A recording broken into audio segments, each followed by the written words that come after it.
pico y habíamos considerado de que este se debe a que ya se produce en este caso un choque entre el fotón y el átomo completo, no entre el fotón y el electrón libre. Entonces, en este caso tenemos un choque entre fotón y átomo completo y entonces lo que decíamos es que el procedimiento se hace de forma completamente análoga, solo que involucrando las expresiones asociadas al fotón, perdón, al átomo. Entonces, en este caso llamaremos M mayúscula la masa del átomo. Y entonces lo que veíamos es que la expresión para el corrimiento de la longitud de onda es esta cantidad la que aparece, se ve modificada, ahora es por la masa del átomo, la cual es alrededor de 22.000 veces el tamaño de la masa del electrón en reposo. ¿No? Entonces lo que hacemos es tomar esa masa y lo que comentábamos es que el resultado iba a ser longitudes de onda que iban a ser alrededor de 22.000 veces más pequeñas que en el caso del efecto de Compton usual. Entonces aquí tendríamos distancias del orden de 10 a la menos 16. Recuerdo que les preguntaba de qué orden era la longitud de onda Compton. ¿Alguien recuerda? De 2.4 por 10 a la menos 12. Exactamente, 2.4 por 10 a la menos 12. Aquí estamos hablando de una cantidad que es del orden de 10 a la menos 16. Es muy, muy pequeña esa cantidad. Es incluso mucho más pequeña que las distancias interatómicas. Entonces, en la aproximación, podríamos considerar, en aproximación, chicos, que la longitud de onda final es aproximadamente igual a la longitud de onda inicial. Es decir, que el fotón dispersado no modifica la longitud de onda. Y de esta forma explicamos la presencia de ese primer pico en donde la longitud de onda no se ve modificada. ¿Alguna duda de esta parte, muchachos y muchachas? No, profe. Ok, entonces tomen nota, por favor, de este punto 3.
Ya, profesor. Bueno. Muy bien.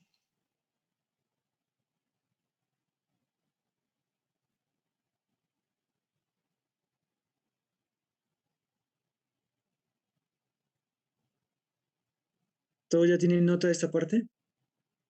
Ya. Ya. Ok, ¿Qué? muy bien. Finalmente vamos a ver un ejemplo. Y este es el ejemplo. Cuando un fotón de longitud de onda, lambda 0 inicial, igual a 0.0024 nanómetros incide sobre un blanco, el fotón dispersado se detecta a un ángulo de 60 grados. Y nos piden encontrar dos cosas. Primero, la longitud de onda del fotón dispersado y segundo, la energía cinética del electrón. Chicos, esto es directo de hacer, entonces todo lo que hay que hacer es usar la ecuación de Compton. Entonces, tienen 5 minutos para desarrollar este ejercicio. A ver qué me da la respuesta.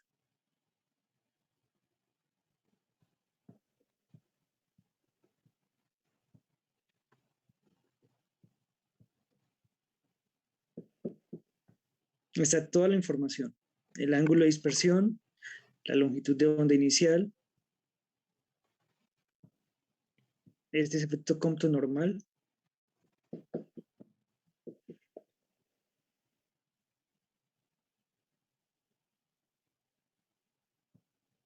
Entonces, a ver quién me dice la longitud de onda del fotón dispersado.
La longitud sería 3.61. Espérame, Irving,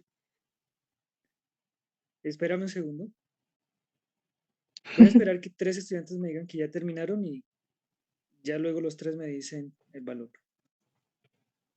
Yo también, profe. Ok, 2,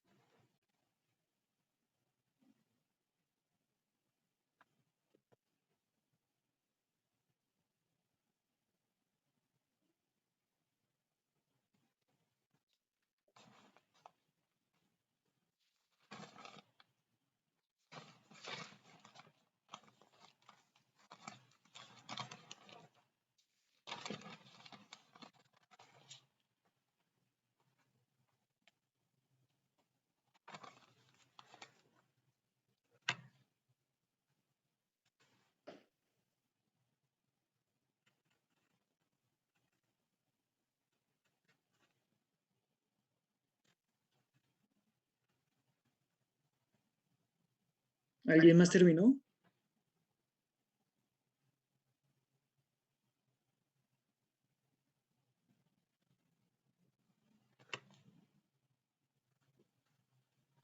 Yo tengo el inciso A, profe. Estoy haciendo el inciso B. Sí, solo el A. Solo el A. Entonces, Alexia, Irvil y ¿quién más? Suri. Suri. Ok. A ver, el primero fue Irvil. ¿Cuál fue tu respuesta? De 3.61 por 10 a la menos 12. 3 punto qué, perdón. 61.22 por 10 a la menos Ok. 12. Suri, A mí me dio 3.6 por 10 a la menos 12. Alexia, También me dio 3.6 por 10 a la menos 2. ok.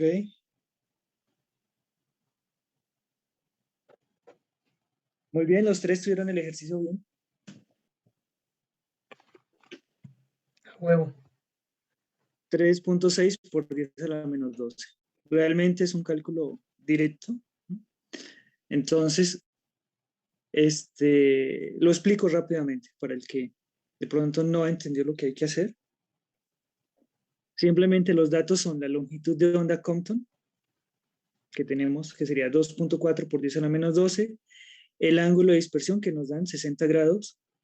Usamos la ecuación para el corrimiento Compton, que nos da la diferencia entre la longitud de onda final y la longitud de onda inicial. Ya tenemos todos los datos. Tenemos esta longitud de onda, la inicial, 2.4, y tenemos el ángulo. Lo único que nos resta por hacer es despejar la longitud de onda que queremos, la final, la dispersada. Entonces, este que está restando pasa al lado derecho a sumar. Nos quedamos con esta expresión. Luego sustituimos numéricamente. Tendríamos la longitud de onda inicial, la parte de la longitud de onda Compton, que si bien hubieran podido escribir directamente 2.4 por 10 a la menos 12, y aquí aparece involucrado el coseno del ángulo. Creo que este término debe dar 1.2 por 10 a la menos 12. Y finalmente la respuesta es, como sus compañeros lo han dicho, 3.6 por 10 a la menos 12. Muy bien, chicos. ¿El inciso A es claro para todos? Sí. Muy bien. ¿Alguien tiene la respuesta del B?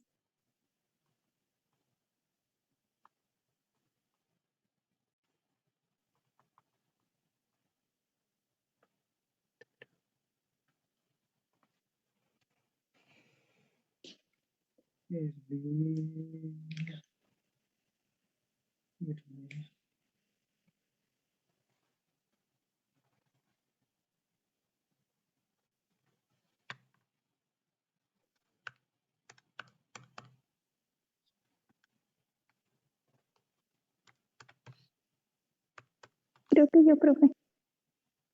Ok, dame un segundo. Nuevamente 3 estudiantes.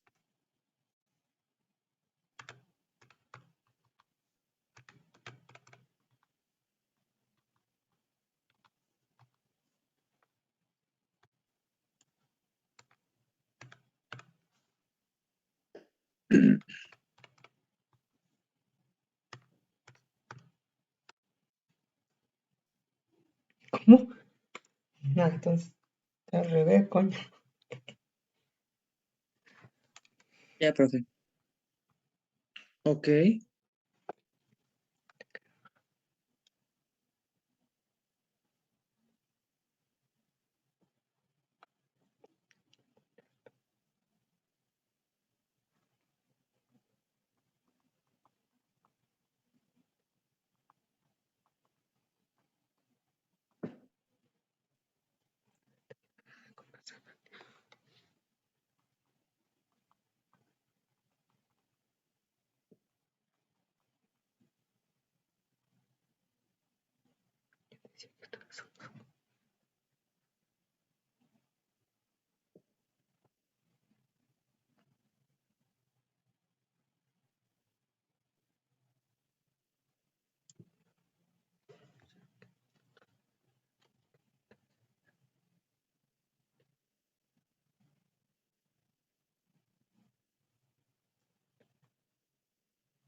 ¿Alguien más terminó el punto B?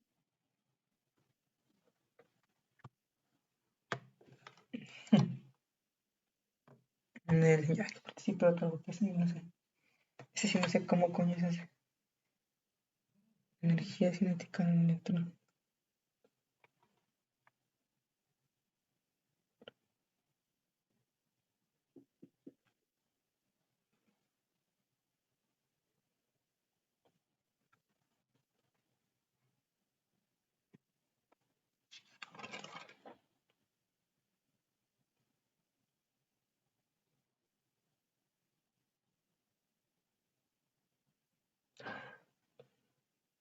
César Miranda.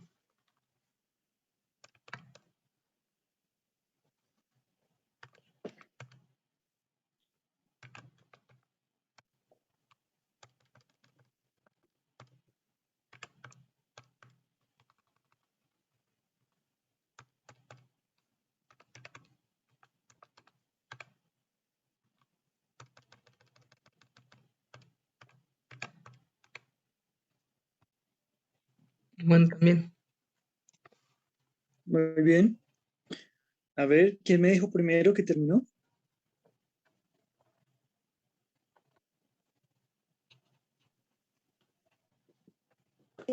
¿Cómo, profe?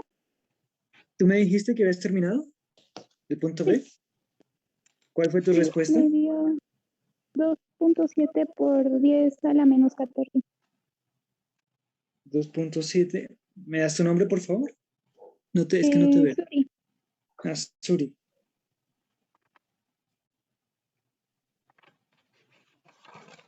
Ok. 2.7 por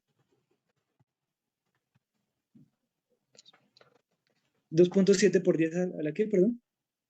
a la menos 14. Menos 14. Joule. Unidades.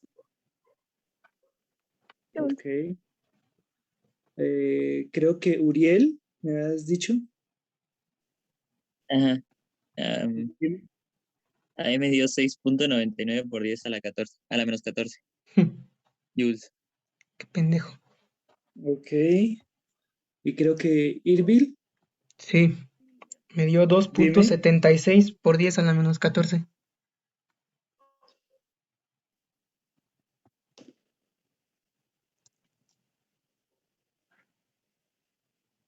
2.76 por 10 a la menos 14. ¿Mm? Ok. Entonces, Uriel.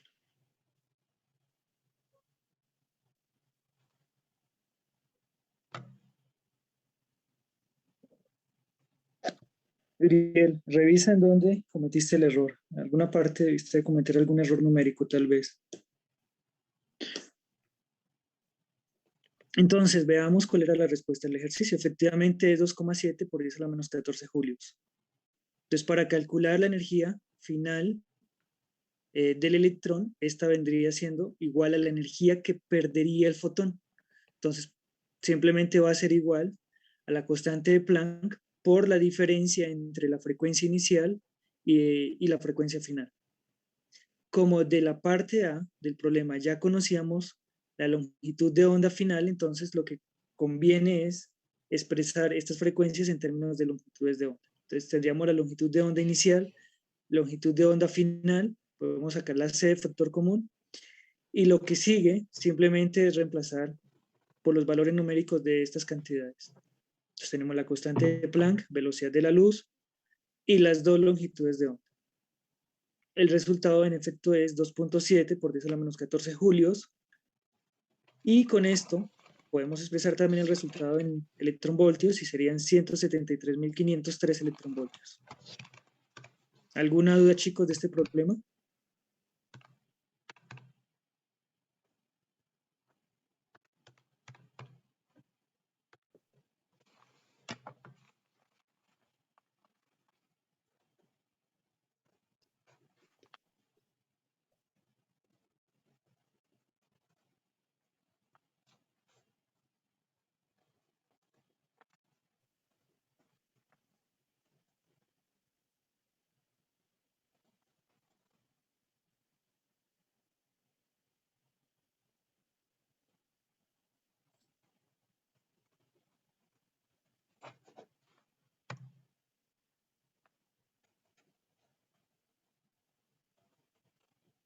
Muy bien, no hay dudas. Entonces, no sé, ¿alguien quiere tomar nota del inciso A? Bueno, al menos tienen que tomar nota del enunciado del ejercicio del problema.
¿Ya todos tienen el enunciado del problema? Ya. Muy bien. ¿Necesitan escribir algo del inciso A y del B de la solución? ¿O ya todos tienen esto?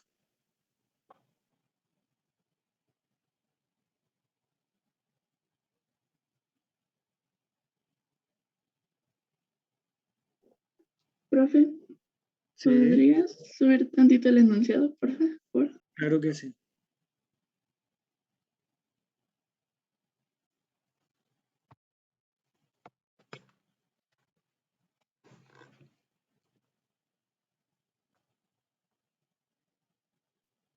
Ya, gracias. Con gusto.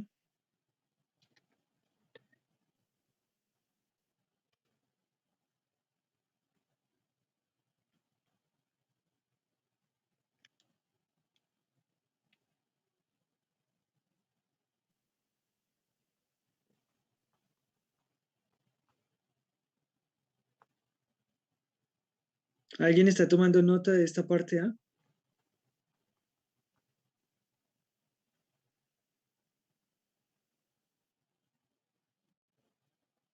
No. Muy bien.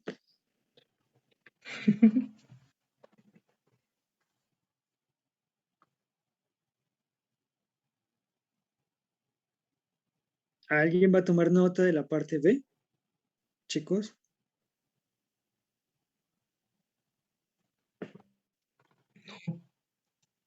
No, la verga.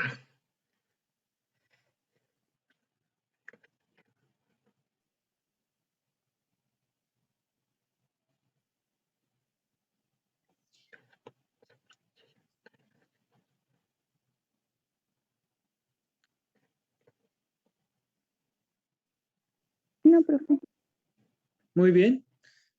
Pues bueno, con esto damos por concluido La el clase. tema efecto Compton y vamos a pasar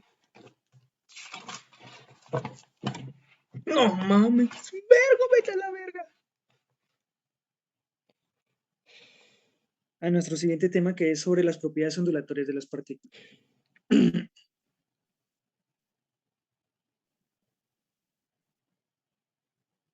Entonces, antes de hablar de aquellas propiedades ondulatorias de las partículas, hagamos una pequeña revisión acerca de las teorías de la luz. En esencia, a lo largo de la historia tenemos dos modelos, dos teorías que nos explican la naturaleza de la luz. Este es, como hemos visto, el modelo corpuscular y el modelo ondulatorio. El modelo corpuscular, aunque lo vimos en estas últimas unidades, en el efecto fotoeléctrico en Compton. Este modelo en realidad es el modelo más antiguo que hay. Esta teoría, el modelo corpuscular, inicialmente fue propuesto o fue concebido por Newton, estamos hablando alrededor de 1704, y él consideraba que la luz estaba compuesta por pequeñas partículas, aquí hay una gran diferencia, partículas materiales que viajan a una gran velocidad y lo hacen en línea recta. Utilizando este modelo corpuscular, Newton, digamos, que lograba explicar la propagación en línea recta de un rayo de luz. También, de alguna forma, lograba explicar, por ejemplo, la reflexión de la luz en los espejos, y él simplemente consideraba que eran choques entre esas partículas materiales y la superficie del espejo. De esta forma, lograba explicar de manera exitosa estos dos fenómenos de propagación rectilínea y de reflexión de la luz en superficies lisas. Sin embargo, ya ocurrían cosas y ya se observaban cosas que no podían ser explicadas utilizando este modelo corpuscular, y una de estas es la refracción. Recordemos que la refracción ocurre cuando la luz viaja y realiza un cambio de medio. Cuando realiza este cambio de medio, cambia su trayectoria y adicionalmente cambia la rapidez de la propagación. Entonces, estos eran efectos que no se podían explicar usando este modelo corpuscular. Sin embargo, Newton en su momento, y bueno, era uno de los científicos más grandes, si no el más grande de la época. Estaba en esa época que formuló los Principia, que dieron el gran salto y el origen de la mecánica clásica.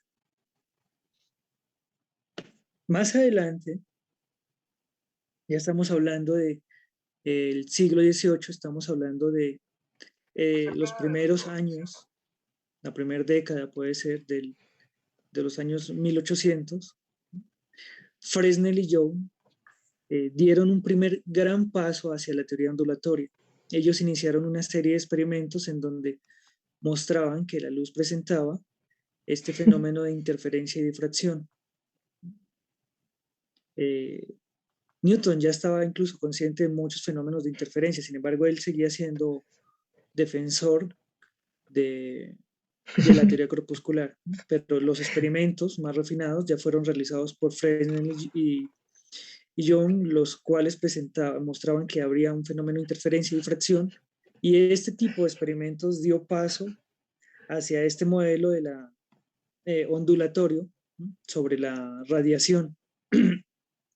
Luego, más adelante, bueno, antes de pasar a eso, con este modelo ondulatorio entonces se lograba dar explicación de interferencia, difracción, refracción, reflexión, incluso propagación en línea recta. Era un modelo, digamos, muy exitoso.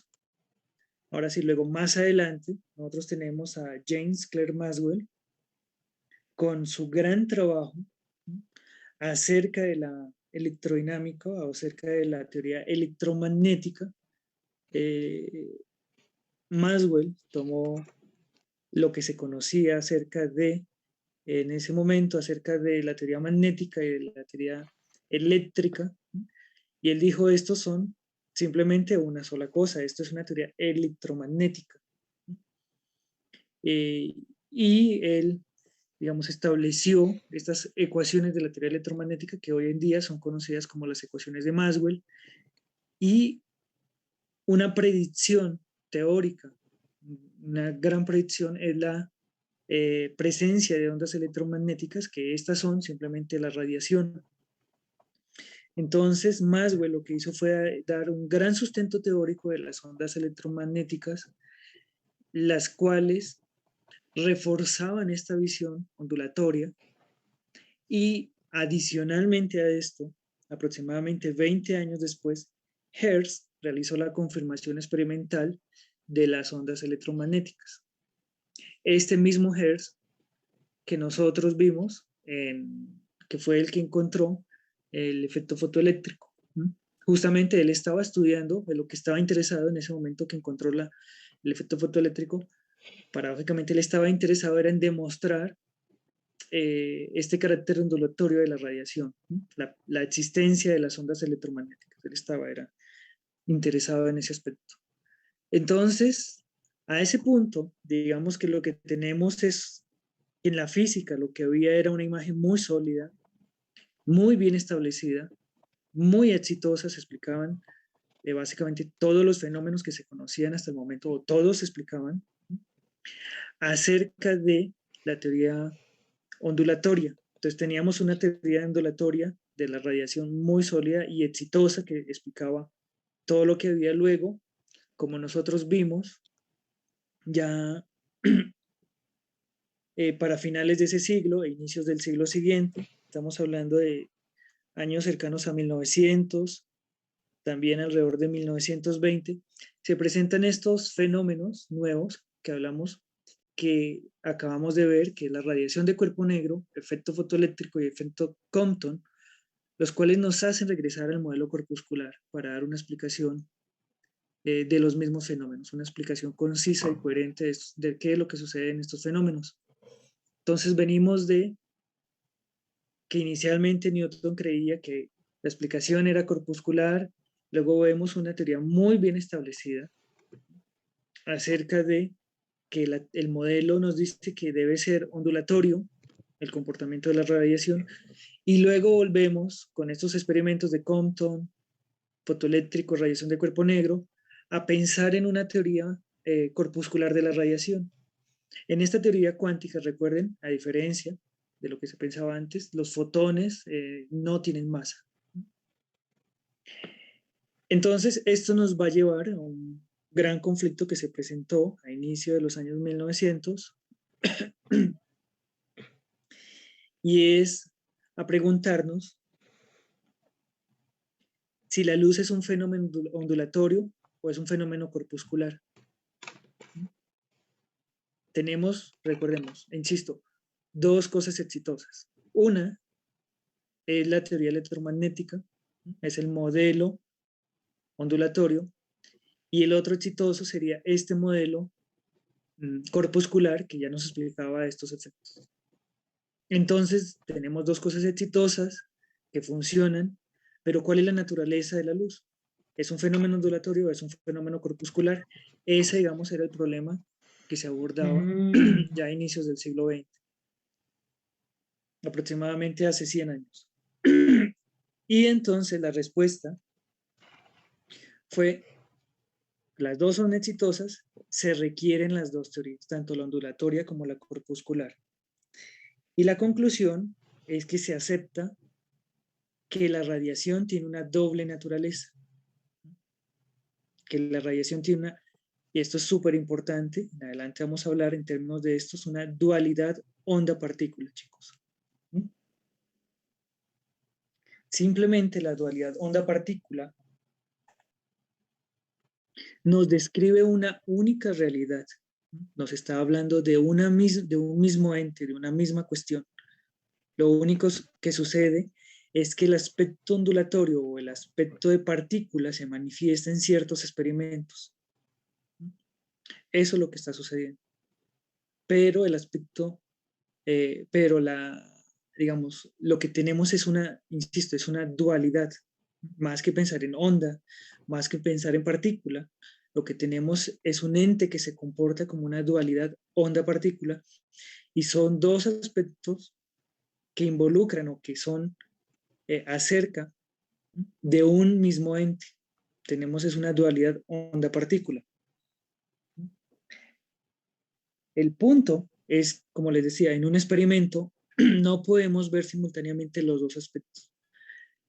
Puede que en un experimento nosotros, sea difracción, sea lo que sea, lo que estemos observando es la naturaleza ondulatoria de la radiación. Pero en otro experimento puede que lo que estemos observando es la naturaleza corpuscular de la radiación, por ejemplo en Compton. Pero en un experimento no podemos observar estos dos aspectos de forma simultánea. Esa es, digamos, la parte relevante. Por ejemplo, el aspecto de onda lo observaríamos en fenómenos donde se presenta propagación, interferencia, difracción, mientras que este aspecto de partícula o corpúsculo en general lo veríamos cuando se está haciendo interacción radiación-materia. Entonces, lo que quiero que quede, digamos, claro, son dos cosas. Primero, la teoría electromagnética, esta teoría es una teoría válida, nos explica muchos aspectos de la radiación, ¿no? Pero también quiero que quede clara en esta parte, es que la conclusión a la que se llega es que tenemos un aspecto de dualidad onda-partícula para la radiación. ¿Mm? ¿Alguna duda hasta aquí, chicos?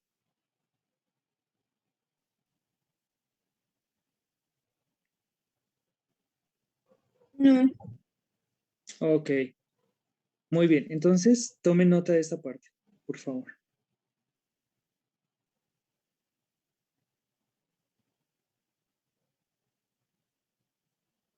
O sea que si yo les pregunto qué es la radiación, onda o partícula, ¿qué me dicen? La mierda. Las dos. Es una dualidad, onda-partícula, Ay. que dependiendo del experimento se manifiesta como onda o partícula.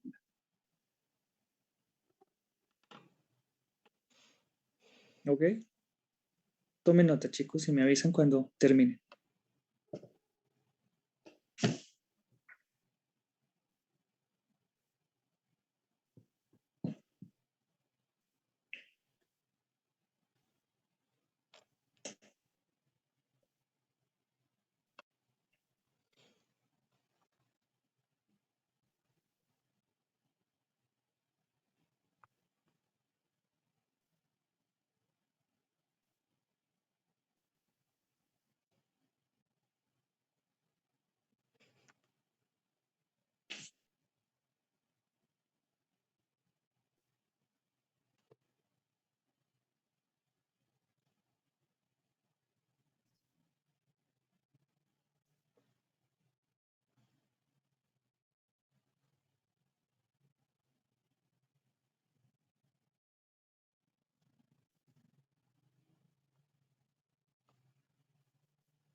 Ya bájale, profe, ya fue mucho tiempo de copiar ahí.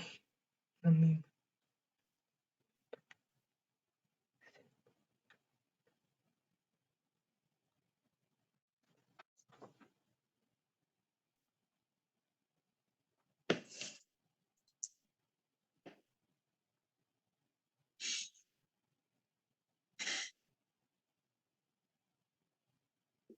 Ya, profe. Muy bien.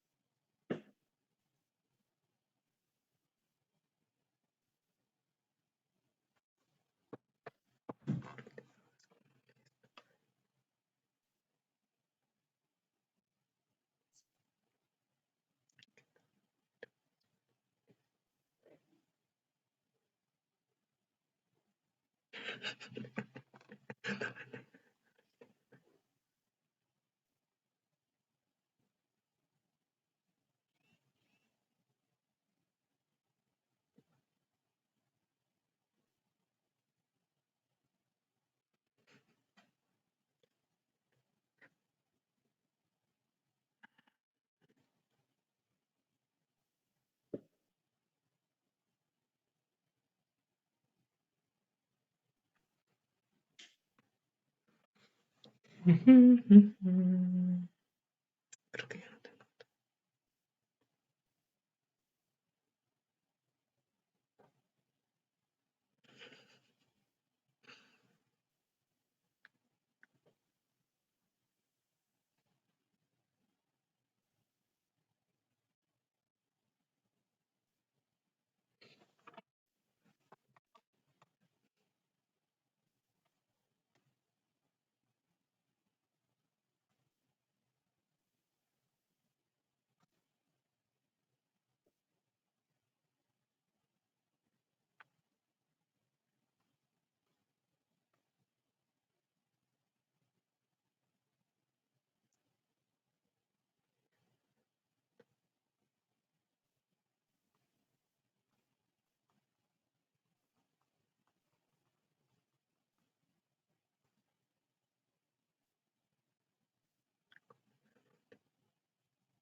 Ya, profe. Muy bien.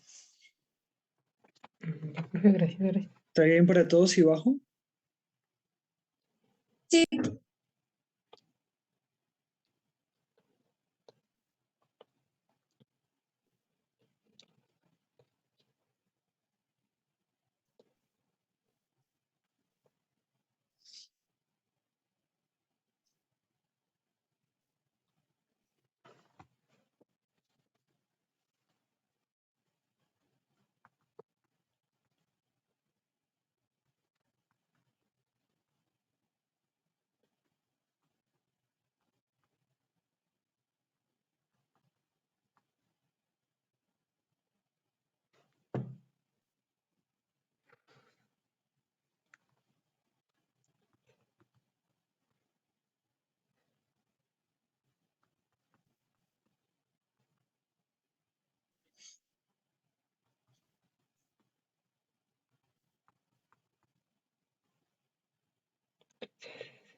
Ya, profe.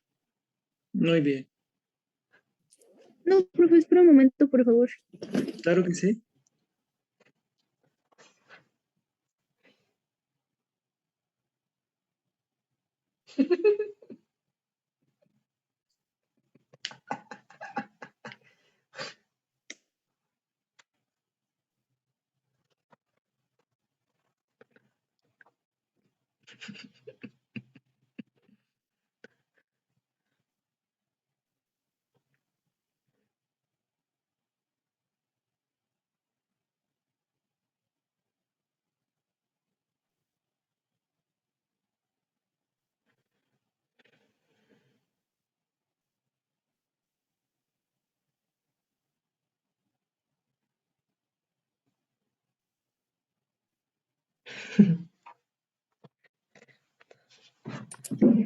Ya, gracias, profe. Con gusto. Profe, ahorita Muy me bien. podría subir tantito, por favor, porque perdí conexión y me perdí un poquito. A ver, dime.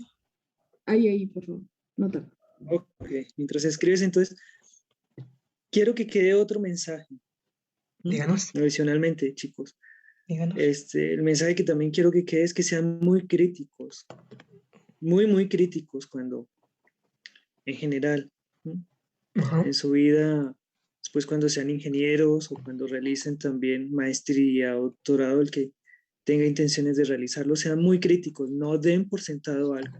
El hecho de que todo el mundo crea que algo está bien no significa que eso está bien. O no significa de que no hayan otras alternativas. A este punto, como les insisto, había un fuerte sustento experimental y teórico acerca de la radiación. Sin embargo, Einstein se aventuró, Hertz, a decir cosas nuevas y cosas diferentes. Y eso abrió paso a toda una teoría nueva, a todo un desarrollo nuevo, a una gran revolución científica, Que nos inventemos una nueva como la teoría, teoría dice. cuántica. Entonces, siempre sean muy críticos con todo lo que ustedes hagan y que a pesar de que todo mundo crea que cierta cuestión es cierta simplemente porque a todo mundo le funciona, no significa de que no sea posible una alternativa. ¿Mm? Entonces sean, digamos, ese es el otro mensaje que es aparte, digamos, del mensaje del, de la parte académica, digamos, un mensaje más de que sean muy críticos y que hay que andar revisando, hay que andar cuestionando, hay que andar proponiendo. Entonces, es una visión crítica que deben tener. Ya, profe, ¿Me gracias. avisas, por favor? ¿Ya? Ok. Entonces, a este punto, nosotros con lo que nos encontramos es con una naturaleza dual de la radiación. ¿Mm? Aquella radiación que era asociada a una onda resultó tener propiedades de partícula. ¿Mm? Oh, vale, exacto. Entonces, ahora vienen los trabajos de Broglie, Luis de Broglie. Básicamente es No. lo que él pensó, lo que él consideró en su tesis doctoral en 1924. Él dijo, bueno, tenemos una naturaleza dual para la radiación que pensábamos o considerábamos se comportaba como onda, ahora se comporta como onda partícula. Ahora vamos a ver las partículas materiales. ¿Será que las partículas materiales se comportan como ondas? ¿Será que podemos extender este comportamiento onda-partícula de la radiación también a la materia? Aquí él, digamos, hace uso de algo que es muy exitoso y muy hermoso en la naturaleza y se llama la simetría. Si esto sucede para la radiación, que la veamos que se comportaba como onda y ahora se comporta también como partícula y tenemos esa onda-partícula, entonces la materia que se comporta como partícula también podrá exhibir un comportamiento como onda. Entonces, teniendo en cuenta esta simetría, él propone que así como el fotón tiene asociada una onda de luz, propone la existencia de ondas de materia.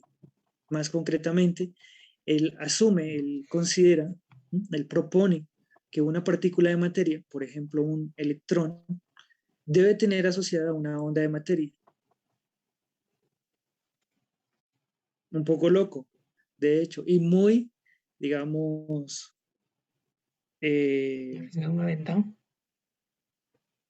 muy, fue una idea muy revolucionaria para su momento, ya que no se contaba en ese momento con evidencia experimental que respaldara esa propuesta, que respaldara esa afirmación. ¿No? Pero para ese momento, esa idea que llevaba escondida detrás tanta simetría llamó incluso la atención de Einstein, quien a su vez le gustó la idea eh, y también llamó la atención de otros científicos a que retomaran esta idea.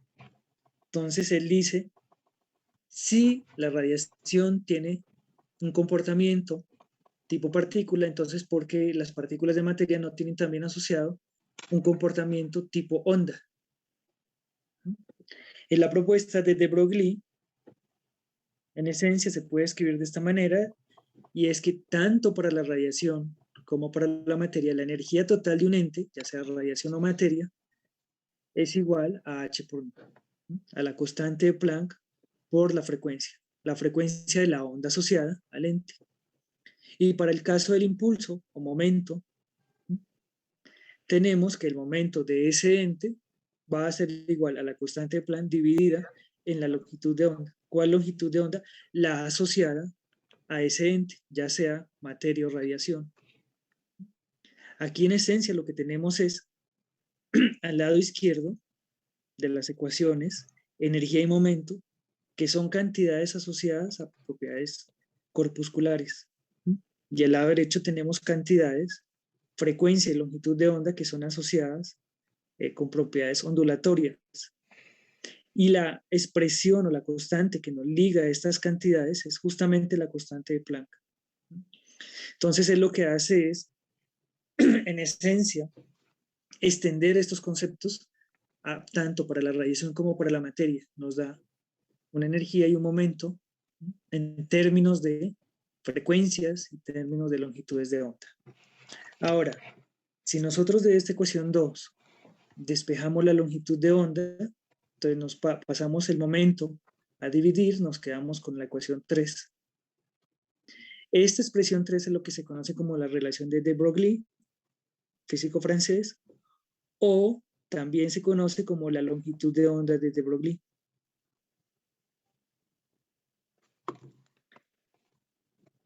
Insisto, las ecuaciones 1, 2 y 3 son válidas para radiación y materia, es decir, partículas materiales y fotones. ¿Alguna duda hasta acá, chicos?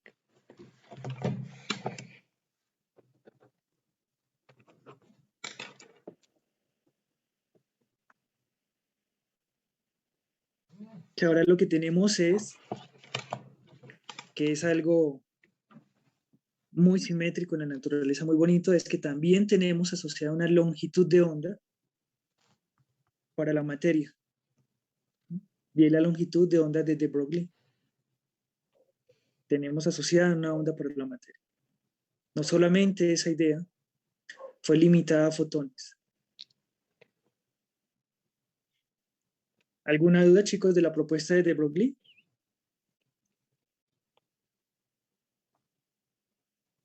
¿Qué dijo que era la ecuación 1 y 2? Energía es la energía total del ente, ya sea radiación o materia. Ajá, pero luego dijo que ecuaciones de materiales, perdón, no entendí muy bien. ¿Ecuación de qué, perdón? De materiales, de materia, algo así dijo. No, lo único que estoy diciendo es que la ecuación 1 lo que nos da la energía total del ente, ya sea fotones o materia.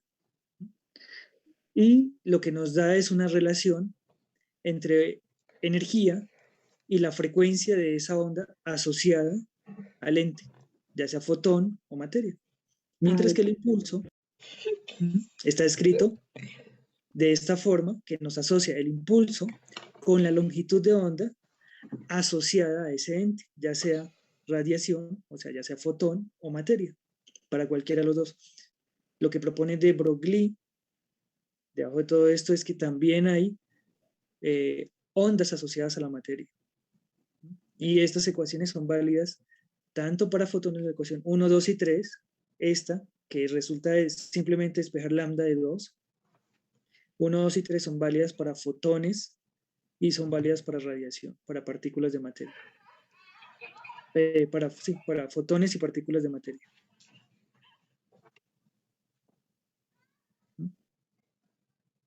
¿Alguna duda hasta acá, chicos? Gracias. Con gusto.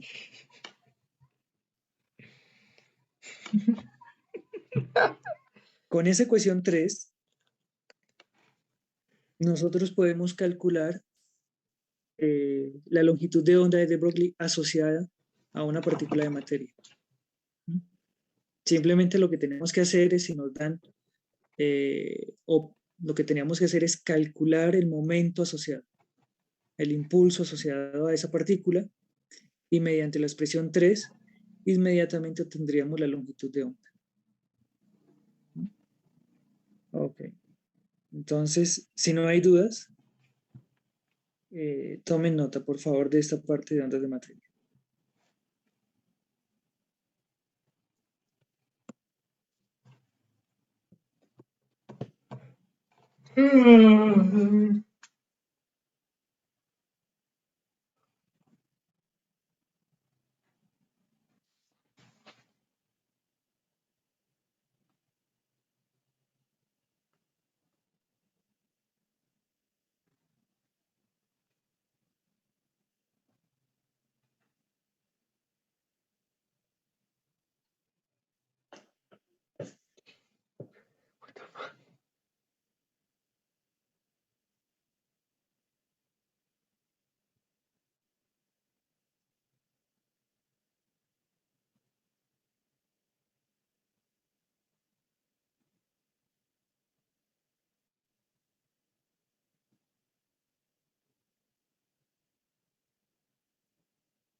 Esto que nos está diciendo de Broglie es muy fuerte.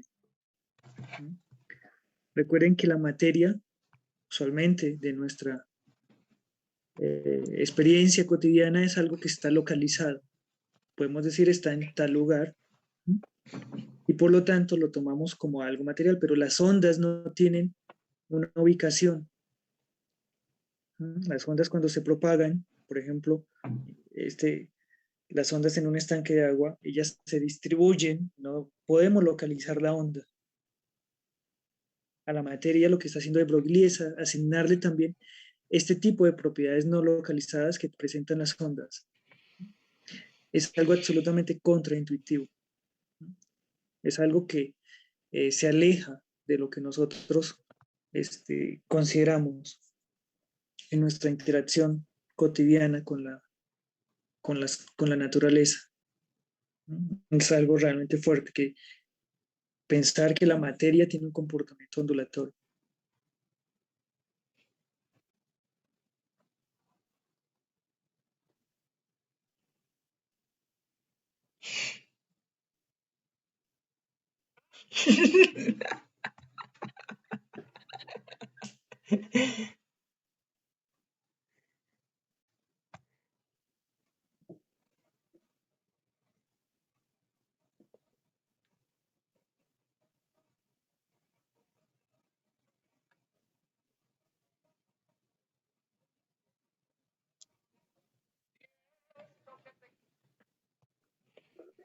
Profesor, ¿Sí?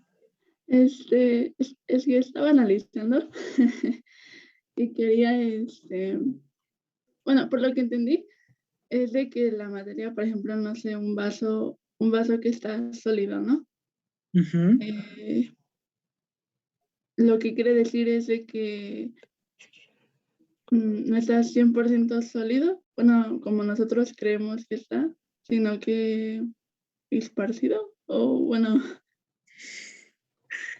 Es una afirmación, algo así. Sin embargo, como veremos a través de los ejemplos, los objetos macroscópicos tienen una longitud de onda muy pequeña para poder ser medible. ¿Mm? Ese es el punto. Los objetos macroscópicos tienen asociada una longitud de onda que es muy pequeña. Entonces los efectos ondulatorios no serán apreciables o no son significativos a nivel macroscópico. Ese es el punto.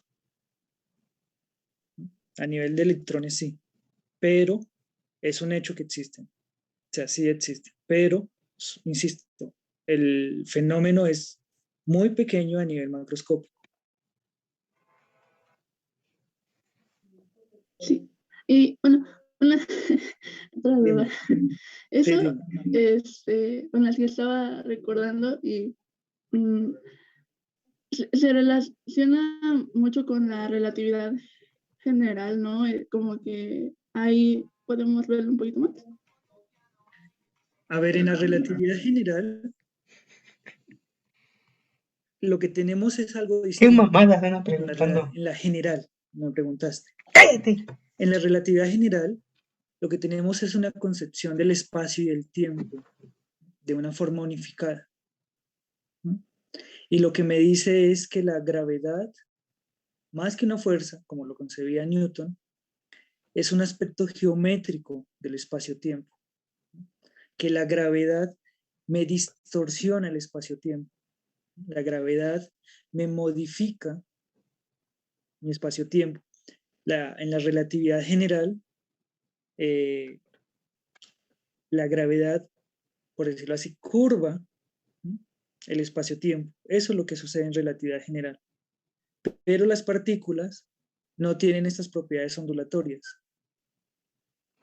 De hecho, como les comentaba en la primera clase, la relatividad general y la teoría cuántica son los dos pilares de la física que tenemos. Sin embargo, ellos están fundamentados en ideas que son incompatibles. Y por eso se busca una teoría unificada de la gravitación cuántica.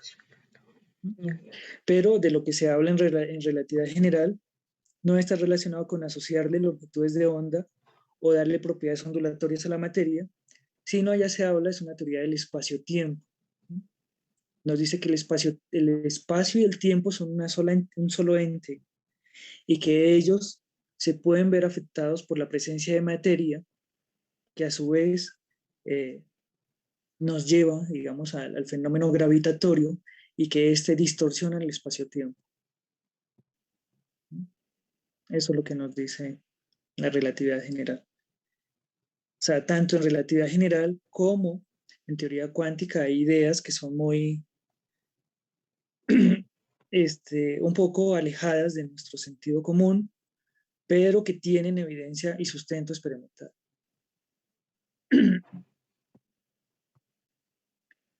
No sé si eso responde a tu pregunta. Sí, gracias. Ok. ¿Bajo, chicos, las notas? Sí. Sí, por favor. Ok.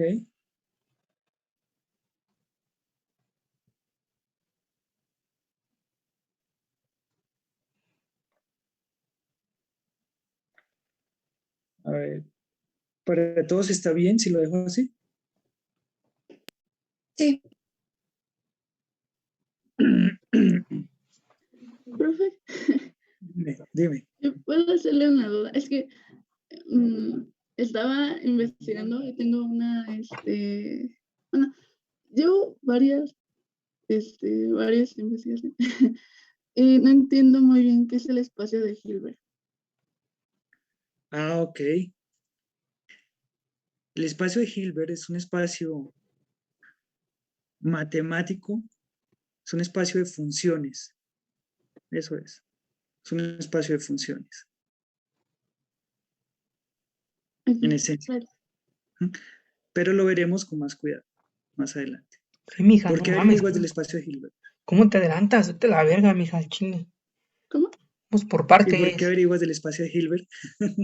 Ah, es que Porque quieres saber todo a no, la vez. entré a una conferencia hace mucho y me hablaron del espacio de Hilbert relacionado a bosones y no me acuerdo muy bien de A ver, qué. explícame qué es un bosón, hija de Y me puta. gustó A ver si mucho el era muy espacio de grande. Hilbert. Si no, vete a la verga. Entonces, pues empecé a investigar un poco más, encontré química cuántica y me hablaba mucho del espacio de Hilbert. Sí, Entonces, ajá, es el espacio básicamente en donde se sustentan muchos de los desarrollos de la teoría cuántica. Pero ya es una teoría cuántica, digamos, con un poco mayor de formalidad. ¿No? Ah, ya.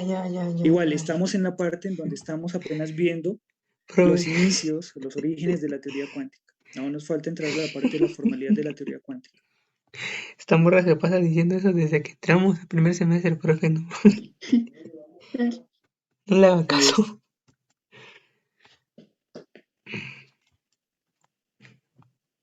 Es el espacio donde viven las funciones de onda de Schrödinger. Esas funciones se comportan como si fueran vectores, en esencia. Pero luego lo veremos con más detenimiento.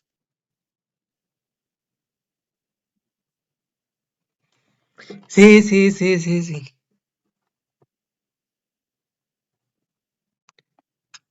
¿Todos terminaron de escribir, chicos? Joder, te iba a decir cámara y nos vemos.